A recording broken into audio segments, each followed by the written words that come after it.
When all the election results were finally tallied Wednesday afternoon for the Supreme Court race, Joanne Kloppenburg was leading incumbent David Prosser by a mere 204 votes. I want to stress to the public that those are unofficial results.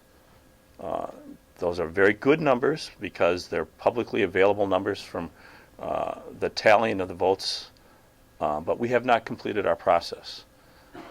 What happens on election night is that the voters have their say and the poll workers tabulate those numbers.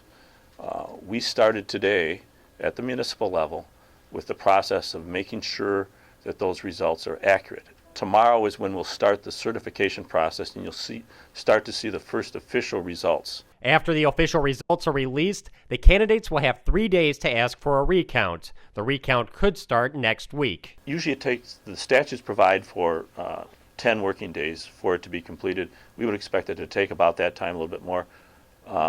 Assuming that we don't have any litigation that interrupts the process, the recount process itself, including getting it back to our office, should be complete before our May 15th certification deadline. The GAB does not expect the recount will be a long, drawn-out process. The actual process of conducting the recount will move fairly quickly. What tied up the Minnesota ones was, they have two judicial review processes built in. We have one, and it doesn't start till the recount is complete. There's never been a statewide recount in Wisconsin for a race involving a political office, and GAB wants to make sure it gets done properly. Like it or not everybody can win this election. Half of the people are going to lose.